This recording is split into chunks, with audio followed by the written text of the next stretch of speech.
So coming on just to think about actually what are the challenges in doing this, because maybe armed with some knowledge about what's going on in the brain and the fact that this is a period of parent-teen negotiation that in its best outcome has rattled a bit and enough for the teen to separate from the parent at some point with some healthy decision making, that long-term goal can be lost to the sort of short-term challenges. And one of the things is you can't really send a teenager to the naughty step. I suspect it would be an unusual teenager that went and sat on a naughty step if you sent them there. And even things like time out are not going to really be relevant to a teenager. That said, take away any kind of element of consequence or punishment for behaviour that you might think about in terms of those early child approaches, there might be some elements you're trying to achieve which actually you still can help your teenager with, which is around emotional regulation. So cooling off periods, time away from conflict and that sort of thing obviously are really important still, but unlikely you're going to be say go to time out. You might choose different language.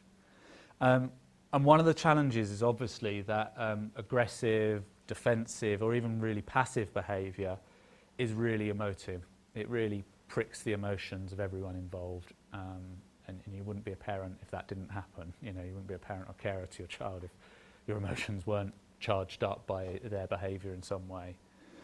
So it affects all involved. Often responses in the teenager and the parent can be learnt previously and can be quite automatic. I don't yet to meet many people who haven't had an argument or a fallout with someone who then later probably think, I shouldn't have said that, or I wish I'd bit my tongue, or this sort of thing. So often we're drawn in by, in a sense, the drives of the teenage brain to a sort of more of a period of conflict. If we think about healthy conflict as part of this, the teen becoming an individual and separating from the family, then we might accept its existence a bit more in family life. If it becomes too problematic, then obviously you're going to need some strategies and some approaches to try and get better outcomes for day-to-day harmony, but also the long-term outcome for your teens. So certainly going through puberty, there's often an increase in parent-child conflict, and simultaneously a bit of a decrease in like sort of family bonding. Again, might be a nightmare, but it's part of the design, their developmental need and their future functioning. And conflict might often be around issues of control, individuality, and does tend to rise up with the influence, as the influence of friends increases.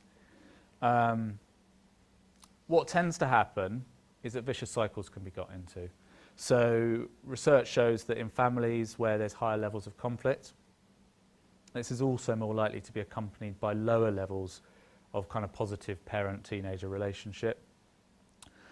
In turn, this seems to end up with less monitoring of the teenager, and teenagers ending up with maybe associating more with problematic peers.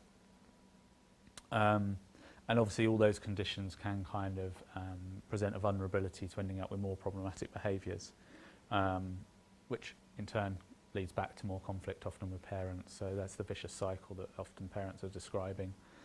And certainly if a teenager has got behaviour problems, if a child, they're probably more likely if they've had difficulties in childhood. There's a kind of vulnerability factor going into adolescence. And certainly if they've got other problems, so things like problems of sort of inhibition and control, things like ADHD and things like that can also get in the way of that and make that a bit more problematic. So hopefully this should sound reasonably familiar, because it's the same in any of us, but is certainly a bit more charged in adolescence, is that emotional behaviour is around highly charged emotions, and it incorporates usually the fight or flight response. Hopefully people have heard those terms before, but usually we're referring to either arguing or hopefully not, but sometimes aggressively fighting back, or escaping a situation. And both of those behaviours might be seen in the teen and the grown-up as well. What we also know about these times is that clever thinky part of the brain, the grey matter, which is on the outside of the brain, is not really switched on at that time. A lot of the blood flow is drawn into the centre of the brain, which is more to do with survival, fighting back or getting out of danger. So it's quite a primitive, it ends up with sort of more primitive responses. So the clever thinky bit that might do social problem solving or good communication, that sort of thing, is switched off. And often teen and adult are entering into a vicious cycle. Cooling off obviously is needed before problems can be tackled a lot of the time. So in order to get that blood flow back from the middle of the brain and get some nice oxygenated blood out to the outer surfaces of the brain where the clever thinky bit can switch back on, then obviously there needs to be some physiological calming down or cooling off. You've got to bring that arousal level down.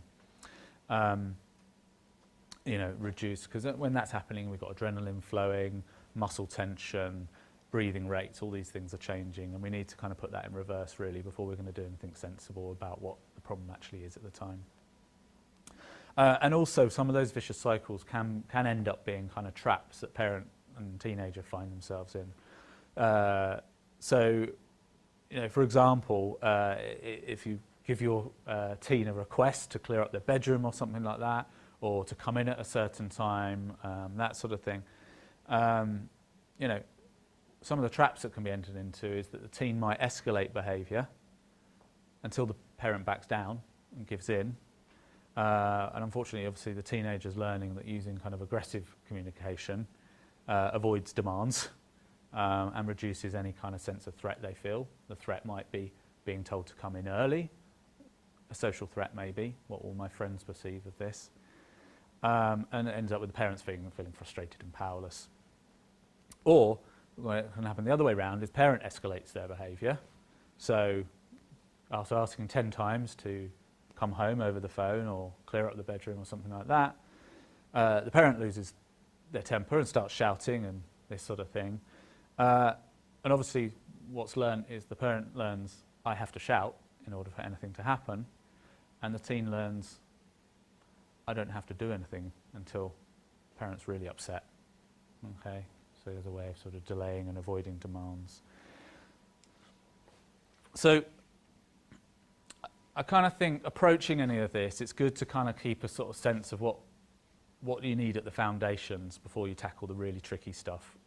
So when I do any kind of parenting programs with parents, whether it's younger children or parents of teens, we're usually looking at kind of some sort of pyramid type model, and we're really trying to take people back to basics and think about the importance of parent-teen relationship, peer relationships, that role for sort of teaching and coaching. And one of the things that tends to sort of sometimes happen is that sometimes because of the distance teenagers are putting between themselves and parents, or I can do it on my own type attitudes, or leave me alone type communication, it can often lead to parents stepping back on sort of teaching, coaching tasks about,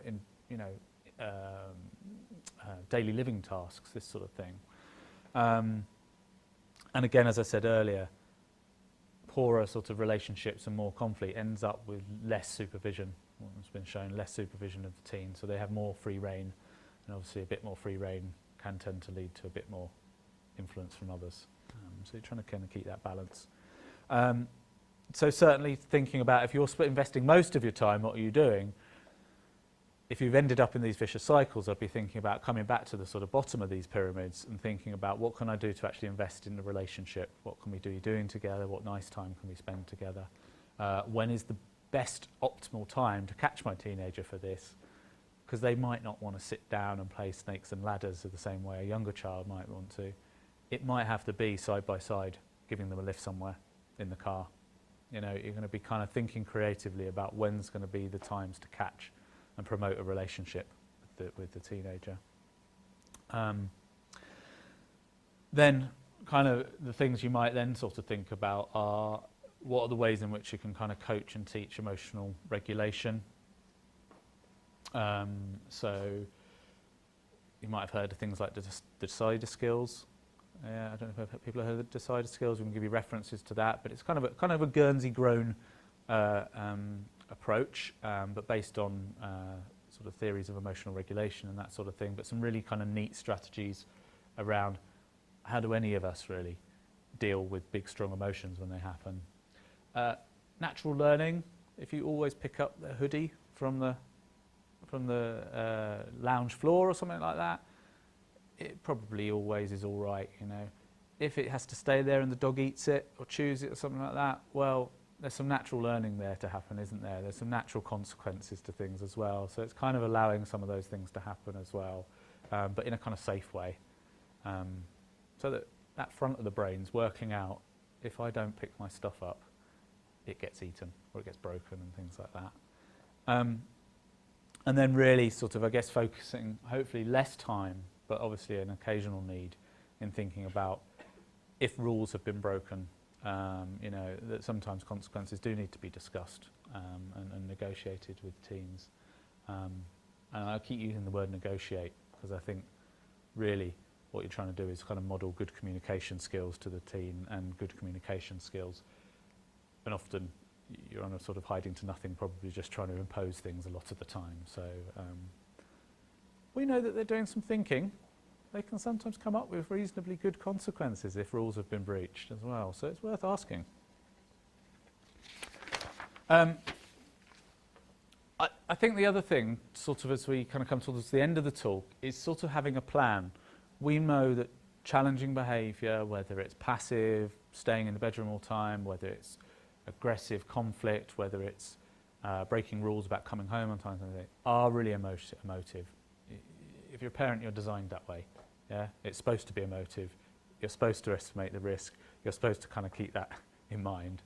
But it is really hard not to fall into traps of those kind of automatic learnt responses yourselves. So I really encourage people to sit down with partner, friend, whoever, and try and almost map out little plans or approaches that you think are going to be helpful to kind of avoid some of the automatic responses. And it might start with just thinking about the kind of cycles you go through with your team, which might be, for whatever reason, an emotional behaviour is seen, an emotional upset, some aggression is seen, and thinking about what tends to happen and what could usefully happen. So maybe one of the first steps, and certainly when there's very high levels of aggression with teens in families, we're often helping parents as the first step manage the sort of automatic responses to those sorts of things that happen. And then helping parents sort of develop routines for dealing with emotional outbursts. And particularly modelling, so you yourself almost taking time-outs or calling off periods, but also kind of encouraging the rationale for that at cool times, not at hot times, for kind of emotional cooling off periods. And the important thing here is that long game. It's about going back and thinking about what help or support can be offered in this situation that might help them in their sort of developmental tasks, which might be problem-solving skills, might be helping them to weigh up risks, going to a party or something like that, having a wide range of responses should they be offered something at a party that they feel uncomfortable about. Have they got get-out-of-jail strategies, you know? Oh, you never know, my mum's rung up, I've got to go home, sorry everyone, you know, practicing these things with teens so that they kind of can buy their ways out of situations where their gut feeling says, this doesn't feel quite right. Ways that maybe, often teenagers need to save face, you know, socially. So if you kind of do problem solving with them about a range of different responses they might use in a situation where they felt put on the spot or uncomfortable, they're more likely to be able to choose from those if they practice them in advance. So having a plan, dealing with emotional behaviour, you might want to sort of go through a bit of a checklist yourselves. Have you labelled and acknowledged the emotion that they're having? Because they might be going at 100 miles an hour at that point. Have they acknowledged what feeling they're having? So it's really important to label upset and emotions. Demonstrate listening and understanding is really difficult because usually if someone's sort of raging at you, and it might be that the problem is they're upset with you. They might be angry with you. However, and that's obviously usually going to provoke defensive behaviour in people. You know, people will start to say, well, that's not the way, or you don't see it the way I do, and this sort of thing. actually having a bit of a system where you label emotions, demonstrate you've heard their complaint, you've heard what's upsetting them, and understood why that might be upsetting them. Demonstrating an ability to help if the timing allows for it, if things are cool enough, and model cooling off if need be. And often, when problems need solving, it's useful to kind of keep in mind, strike when the iron's cold, okay? So even if it means sucking it up for a while, bearing what emotions the teen has provoked in you. And similarly, we want to kind of teach teens this as well. So the teen tips that I will send you away with tonight that hopefully you can share with your teenagers at the right time. So timing is key. It might go in the drawer for 6 months, okay? It's about sort of thinking about timing, persistence, not giving up, that sort of thing. As I said before, it's great communication skills for your developing teenager. So, you know, it's about you teaching them that as well. Obviously, there might be times where safety is an issue.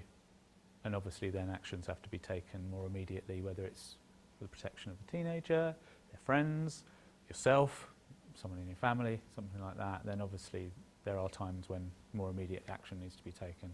But long-term gains, the long game is going to be achieved by striking when the iron's cold. So, communication tips for teens and grown-ups. Obviously picking your battles. So any of these that feel like useful kind of things to keep in mind in a difficult, conflicting situation can be really helpful. Playing the long game. Practicing ways to regulate your own feelings. Having a routine, which might be about going through a few key steps yourselves to cope with emotional behaviour. And taking time to kind of sit down and do that kind of social problem solving. It might be that the challenge, the problem that's presented to you is, I want to go to this party, for example. It's a really good opportunity to sit down and rather than say, in a sort of black and white sense, yes but, or no you're not going, or something like that, but to be thinking around a range of different approaches they may take to risks in a situation. Okay, I'm getting towards time. So, in summary, there's a lot of ongoing development until brain maturity. It's inconsistent and it's uneven. Knowing this sometimes helps parents and carers remember that hopefully it's going to get easier, and that actually you are a really important influence still, even if for some parents it feels like, you know, social media or internet or peers are having that a really big influence. Parents can influence the influences, and I think that's kind of really key to keep in mind. And develop plans and approaches, routines, ways in which to kind of go into a situation so you're not caught on the back foot. The long game means that you're going to teach your teenager much more by showing and modelling those routines, because you are that important influence. And that the risks are there, but helping them see them as well, and then helping them develop plans for what to do in certain situations equips them much better with having a range of different flexible options, and gets that front part of the brain, the clever thinky part, and the last more sophisticated bit to develop, and engages it, gets it fired up. And also obviously helping emotions.